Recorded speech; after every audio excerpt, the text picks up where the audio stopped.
You're listening to Shoe In, covering the ins and outs of all things footwear, from sneakers to heels, loafers to slippers, and every type of shoe in between.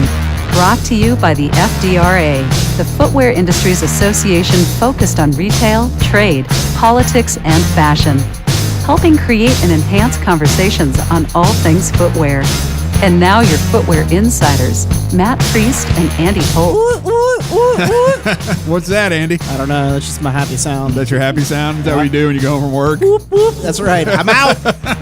Mic drop at work. Yep. Walking out. Yeah. Your kids are like, what are you doing? What's I make wrong this with noise Daddy? on the metro, and then all of a sudden the police come and take me off. They take you away. That's Inquire no why I'm acting that way. Yep. Be safe, Most people in Andy. D.C. do not act that way happy. Yeah, that's true. No one's happy. in Unless this there's town, some my friend. substance that they're on. So that's a whole different conversation.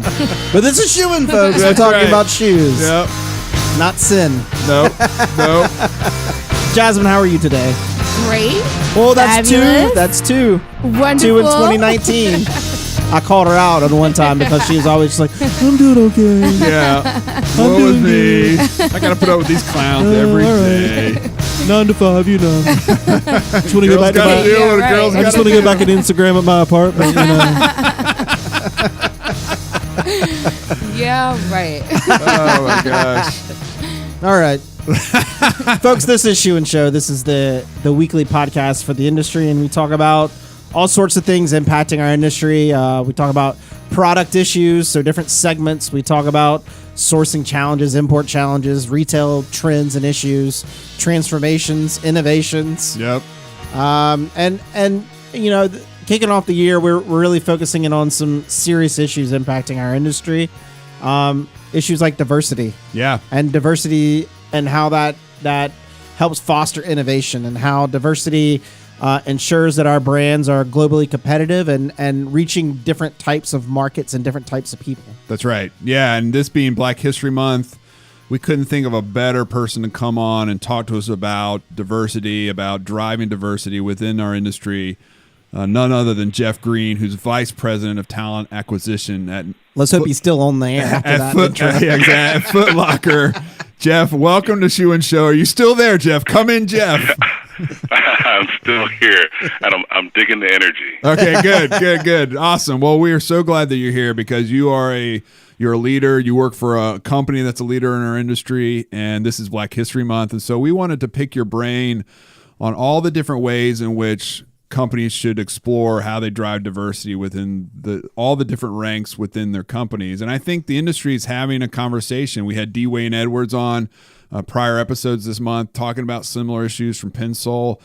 There's a national conversation going on, and we want to be good stewards of this opportunity as the Footwear Industry Trade Association to ensure that we're driving knowledge to our members, we're driving best practices, and we're fostering an environment where people, not a name and shame environment, because Lord knows we all have issues that we can deal with, but how do we move forward in a collective way? But before we get any of that, Jeff, I want you to lay on our listeners your shoe story. How'd you get where you've been? I know you were at Brown Shoe Company, Caleres, you're at Foot Locker. Talk to us about how you landed in the footwear industry so that people have an awareness of your path. Sure. I mean, I wish it was a sexy story, but out of college, I needed a job and I needed to pay for student loans. So it was like whoever hires me wins. And I answered an ad and got a job as an assistant manager at a shoe store that was owned by U.S. Shoe back in the day. And I was there, and I needed to make more money, so I needed to move up the chain. So I went to the VP and said, "Hey, whatever it takes, let me know." And I stayed with USU for about 12 years, moved probably like 8 different times within those 12 years, but each one was a promotion. So I got to see a lot of the eastern part of the country. So I built a pretty strong contact list, and from there, actually, I did a couple of years outside of footwear, but that started my recruiting career because of my strong contact list. And then, so I was with Limited for about 3 years, and then took a job with at that time Brown Shoe, now Caleres, and I was there 10 years, and that's where I really zeroed in on heading up talent acquisition for an organization. So there 10 years, and now I am at Foot Locker, and I'll be here 4 years come in a couple of weeks. Wow, that's crazy. Congratulations on that. And what is, just so people are aware, what does someone in the talent space do? What does an executive in talent acquisition at a company like Foot Locker do on a day-to-day basis? So when I tell people that I'm in charge of recruiting, they're like, "Okay, great, give me a job." It's usually not that simple. Where I don't get people jobs. Me and the team, we put together strategies in order to increase the pipeline of talent to the organization. So we're the ones that's going out and we're promoting Foot Locker and come apply here. And then once you apply, we narrow down the pool of candidates to submit to the hiring manager. So really, in a nutshell, we provide marketing tools in order to increase the talent pipeline for the organization. Now, that sounded really political, didn't it? That was perfect, right? I was wondering why I hadn't got a call. So what he's saying is he pushes it out instead of makes calls. Well, Geoff has to have a canned response because at every cocktail party where there's an unemployed dude, he's going to be like, "Oh my gosh, don't talk to me. There's don't not make many of those contact." right now. That's true. I don't. Is it getting harder because of the tight labor market? Absolutely, yeah. As unemployment decreases, it makes it even tougher for us to find viable candidates because a lot of the viable candidates are working. Right. Well, last year we had Dick Johnson speak at our exec summit in D.C., and one of the coolest things about having him there was just it took me back to how I first engaged with Foot Locker, and Foot Locker's always been a diverse selling floor, right? You go in and there's a couple people of color, there are a couple white folks, and all I wanted was that those Air Jordan 3s or whatever the next Magic shoe was coming out from Converse and Cons, Grandmama, LJ. So wow, you're going back. I am going back, and so it's always been diverse at the sales floor. But how do we drive that diversity upwards? How do we provide? And I'm saying this as the head of an organization chartered with tackling collective problems for our industry. But what can we do? What do you do at Foot Locker to really think through the best way to develop diverse talent at every level of the business? Yeah, and it's an ongoing conversation. We actually talked about it last week because, we are very diverse when it comes to our front line out in the field, and we need to replicate that in the office also. So we're trying to figure out what's the best conduit to get them from the field into the office, and it's something that we still continue to work on. We have some positions that we think are ideal for people in the field. The thing that we have to always remember, at least I have to remember, is that's our bread and butter, is the field. So you probably want your best people in the field in the first place, and you don't want to deplete them from the field because they're the ones that's bringing you income, right? Yeah. So it's an ongoing conversation. I don't know any other retailer out there that's doing it as well as we are, or that is as diverse as we are. Yeah, I can't think of any, and it's an iconic job. You have an iconic outfit. It is those of us who came of age in the 70s, 80s, and 90s. It was the place where I interacted with fashion. I was so unfashionable in every aspect of everything else I wore, but my footwear was always fashionable because Foot Locker hooked me up. And I just, one of the things that Dwayne Edwards talks about is, diversity drives innovation. So the more that you can create those channels of bringing in talent at all levels of the business, so that when you sit around the table, you have people with different perspectives, come from different backgrounds, different socioeconomic or whatever it might be, you're going to be more responsive to the consumer. Because let's face it, the consumer is diverse. The consumer is not of one race and of one socioeconomic background. And so, one of the things we want to do is figure out how do we educate folks to understand that, you can go be a great, you can have a great conversion rate on the sales floor at Foot Locker, and you can have a great career being a district manager or making your way up. But at the same time, there's all these other opportunities within a business, whether it's legal, compliance, recruiting, marketing, real estate. I mean, all these other places to interact with the business. So I'm just trying to figure out what are some best practices that a corporation can undertake to figure all this out and drive more diversity within their ranks. So, and it sounds simple, but it's probably one of the most difficult things that you can do as a hiring manager is trying to find someone that is opposite you or that brings diversity to the organization. And when I'm saying diversity, I'm not just thinking of gender or ethnicity or religion or anything like that. Think about it. If you guys are hiring someone currently, the thing that we look for in hiring someone is you want to be able to like them, right? You want to be able to find commonalities. You will never hear someone say, I want to hire someone that I hate, right? Right. You rarely hear someone say, I want to hire someone that's totally opposite of me. Just because I want to be able to possibly go to lunch with a person, I want to be able to have a conversation with a person. So you have to figure out. So the thing that we have been doing for the past year is we've taken all of our hiring managers through bias training, and it's really understanding what your biases are. You have to know your biases in order to be able to select the right person. So, for instance, if I'm leading a team and my team is very cohesive and we go out to lunch every single day together and, we really bond, then what happens to that person that I bring in that's not like the rest of the team? Maybe they're an introvert and the rest of my team is an extrovert. How is that person going to feel involved, right? So we have to take hiring managers through bias training. Know your biases, know your team, know what complements your team, and how you make sure that person feels involved. So I think that's really important. And if you can at least open that up, then it opens up the whole, ethnicity, people of color. It opens up, religious views. It opens up everything else if you know what your biases are. Mm-hmm. And we try and put people in uncomfortable situations, and we say, what happens if the person walks in? You have two candidates that seem like on paper they're equal, but one comes in that has dreads down their back all the way to their butt, and the other one's like 9 months pregnant.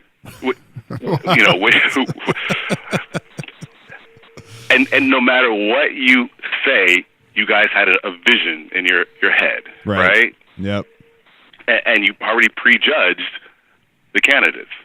So you've got to make everybody you've got to make your hiring managers feel uncomfortable so they know exactly what their biases are, so hopefully they can overcome them.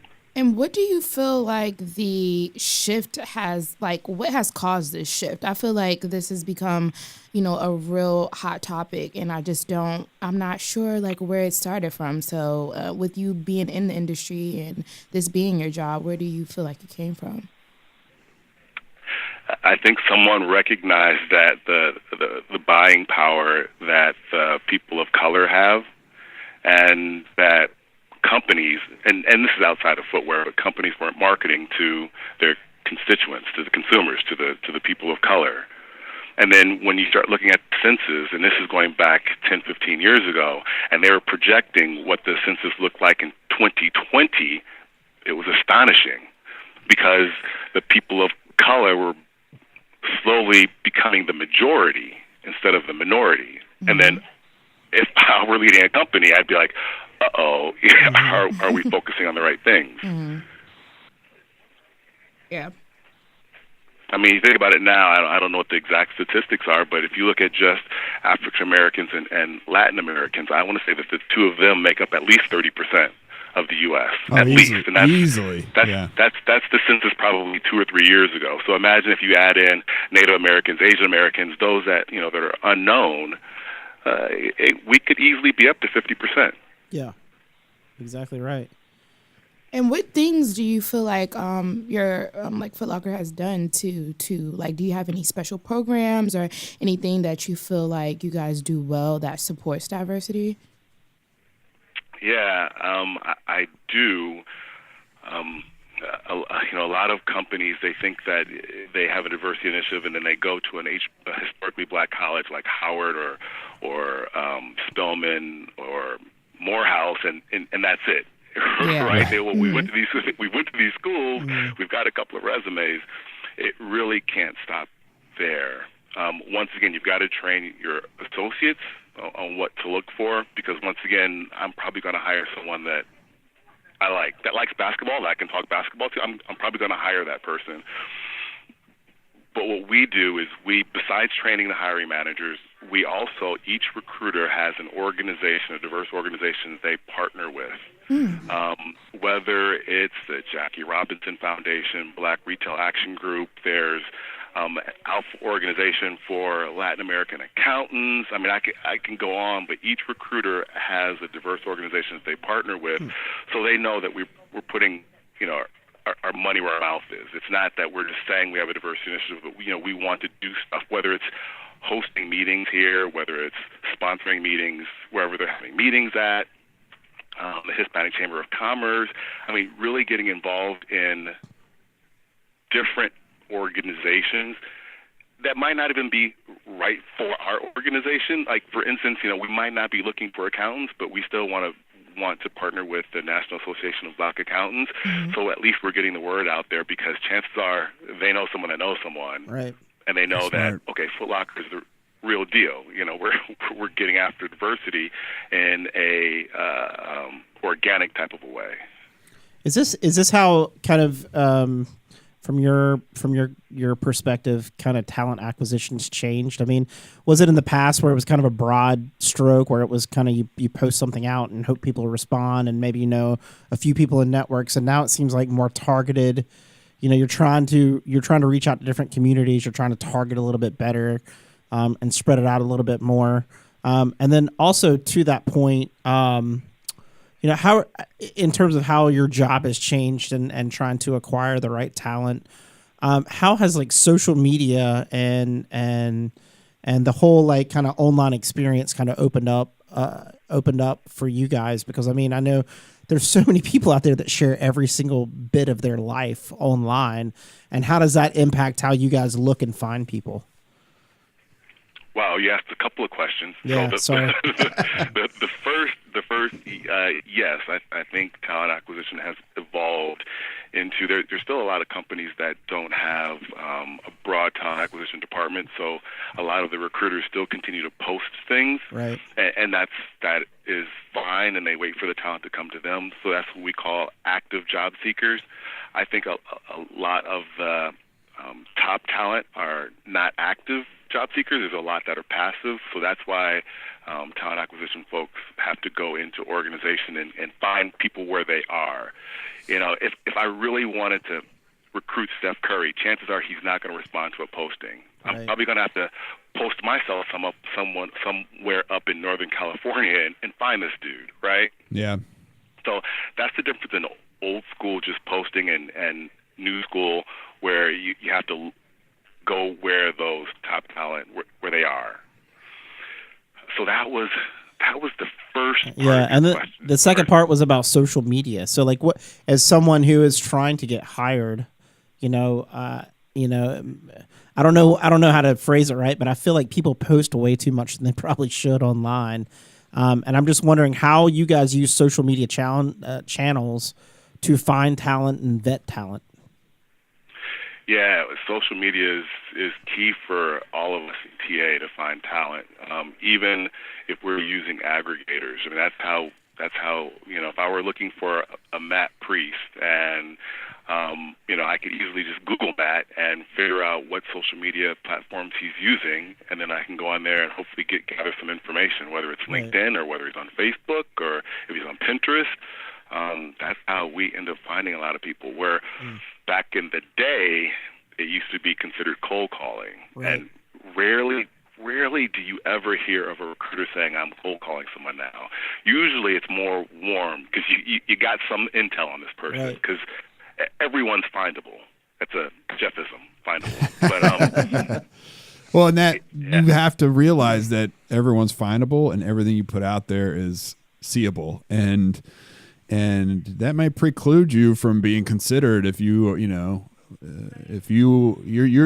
yourself are a brand. So if you're out there doing things that might give a certain employer second thoughts, then people need to be cognizant of that. I would believe in today's age. Let me ask you this though, Geoff. You were at Foot Locker. It's a totally different vibe than being at Caleres Brown Shoe Company or Limited Brands. Is there a difference in are the struggles or the challenges with diversity similar in talent recruitment and all that kind of stuff at Foot Locker as they are at a fashion company or some other type of footwear company, or is everything kind of the same across the board? Which one is it? Well, we all have our struggles, and I would say the difference between Caleres and Foot Locker was more geographical. Like most companies, St. Louis is a total different beast than New York City. Right. Right. If you look at the demographics of St. Louis was white and black. They didn't have a lot of Hispanic. They didn't have a lot of Asian. So it was 20% African American and probably 70-something% white. So different struggles there. Right. than here. But I think we all are trying to get after the same thing and making sure that our executive ranks mirror those constituents that we serve. Right. Is there a magic number to that? I mean, for those who are analytical, if you go to St. Louis and you say, or you look at your consumer base and you say, 70% of our consumer base is white and 20% is African American, the 10% is kind of the other, make other different nationalities or backgrounds. Are you trying to replicate numbers? Is it that finite, or is it, at the end of the day, we are just lacking and there's no magic number, but we know where we are now is not where we should be? It's the latter. It's knowing where we're at now is not where we should be, so we have to continue to strive. I don't think that you're going to find any organization that's going to try and hire to a quota. Right. That doesn't feel right either. Right. No, that makes sense. So what's the future look like for the footwear industry and diversity? What are things, as we gather together this month and we talk about it, what are some things that we really need to be cognizant of? And what as the trade association of the footwear industry, what should we be doing to support folks like you in the work that you're doing at Foot Locker? Well, first of all, I think that you're doing it. A lot of it is really, or I should say, the first step is just building awareness and having these courageous conversations, if you will. I think that's the start, and getting more people to listen in and understand it. Because if the more people that hold hands together, hopefully we can make a movement. Right. Right. If it's just the four of us, it's going to be tough to move an industry. Yeah, that wouldn't be pretty. Yep.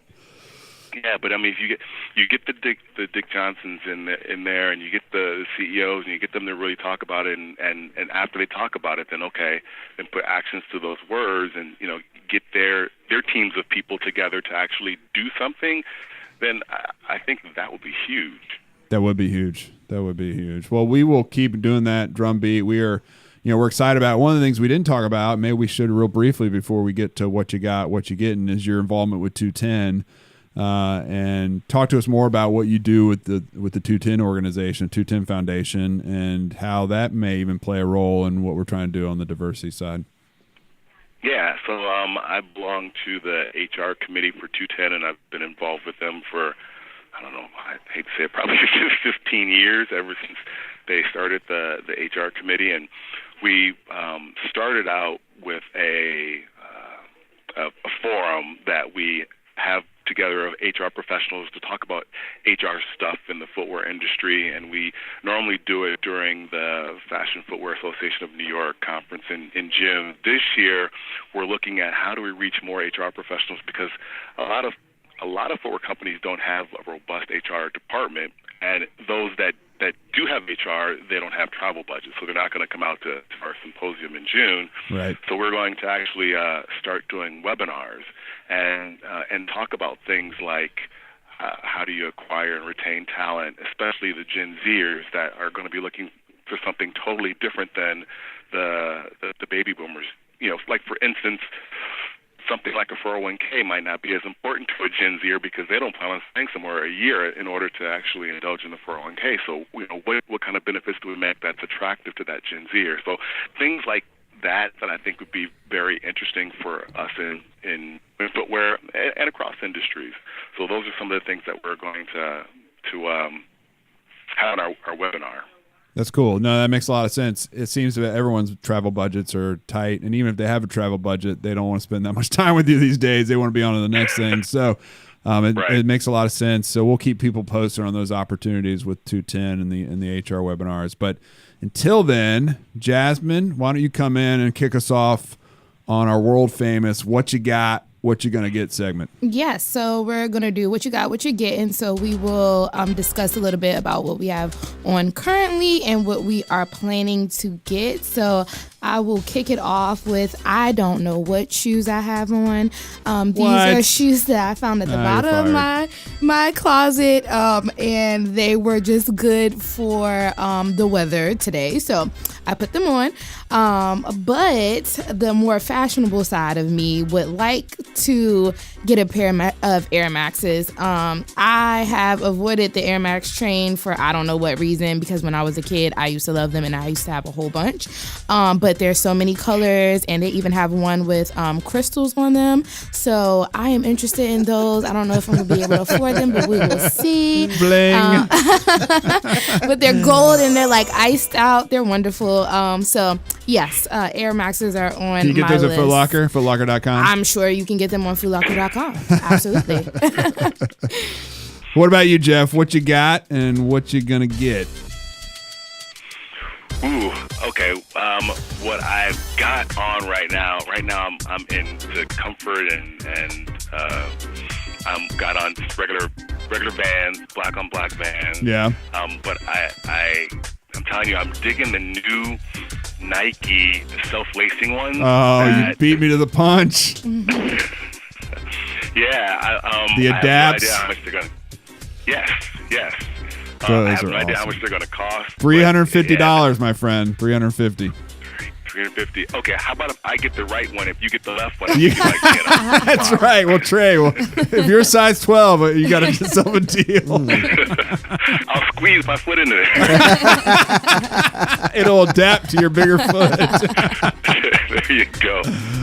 Man, you beat me to the punch. I've got Allbirds right now, like the eucalyptus tree upper Allbirds, which are very comfortable. And I was going to say, for those of you who listen, know I was on a year-long journey to try to get the Hyper Adapts from Nike, and I ended up getting a pair finally last year. And now that they've released the Adapt basketball sneakers, are $350 and you can adjust them with your app. I mean, that's just really cool. So that's what I want to get next. But apparently I'll have to buy just one. We'll have to buy a pair, Geoff and I, and we'll share them. Yeah. It sounds real cool until the robots take over. Do the robots take over? Yeah, and they like hack into your phone and squeeze your foot into submission. Then you're like asleep and you wake up and the shoes are kicking you in the face. It's like pythons then. Actually, that would be good. Imagine if you're like a professional player and you see your opponent has them on. All you got to do is get that app. Absolutely. So, you think the New England Patriots Spygate was bad? Wait till they start adjusting. Squeezegate. Bill Belichick. What about you, Andy? All right, so I've got on some Under Armours, some blue, and it's the Assert series. These are Assert 6 because my Assert 5, 4, 3, 2, 1 weren't enough. I needed to assert to get the 6 one. That's right. Actually, I really like them. They're super comfortable. For me buying, I'm not real sure what I'm going to buy next.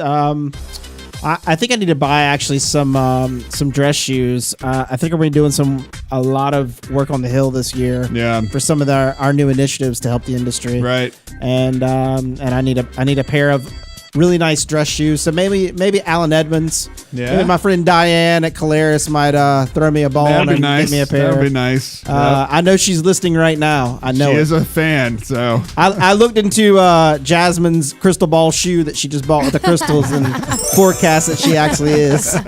Great. Awesome. Well, with that, Geoff, we can't thank you enough for coming on the show, giving us your knowledge and your experience. Yes, thank you very much. Look forward to kind of continuing our work together on this issue and many other issues. So thanks a ton. Yeah, absolutely. It was my pleasure. Thank you guys for inviting me. I feel like it was almost a job interview for me, because as soon as I heard talent acquisition, I thought, uh-oh, here we go. He talked about like not cold calling, but warm calling, and I feel like that's what this was. So maybe we'll talk later, Geoff. I don't know. Andy worked at Chick-fil-A, Geoff. Just saying, he knows retail. Well, I already got turned down by Cliff Sifford, so hard turned down by Cliff Sifford on air. Remember So that. Shoe Carnival that's didn't okay. want you. You weren't we'll enough keep Carnival looking for them. That's right. That's right. Folks, this is Shoe and Show. We talk about all things footwear, segments, retail, types, trends. We focus on different sorts of jobs in the industry so people can know what colleagues down the hall do. You may run into somebody at the water cooler and have no idea what Bob does in the workforce. So sometimes we have people on just to talk about that, just trying to make connections in our industry and make a stronger community, a stronger shoe community. We're on shoeandshow.com. We're on LinkedIn. We're on Facebook. We're on Twitter. Drop us a line if you have a topic you'd like us to discuss or dive into. Or if you have an idea of someone who would love to come on and be a guest, we would love to have them. Definitely go back to our catalog. We've got, we're rising up to almost 150 episodes for this podcast, which is awesome. Yep. So we appreciate all of you listening. Please spread the word. And until next time, Shoein is out. Shoein has been brought to you by the FDRA, the Footwear Industries Association focused on retail, trade, politics, and fashion, helping create and enhance conversations on all things footwear. For information about FDRA, visit fdra.org.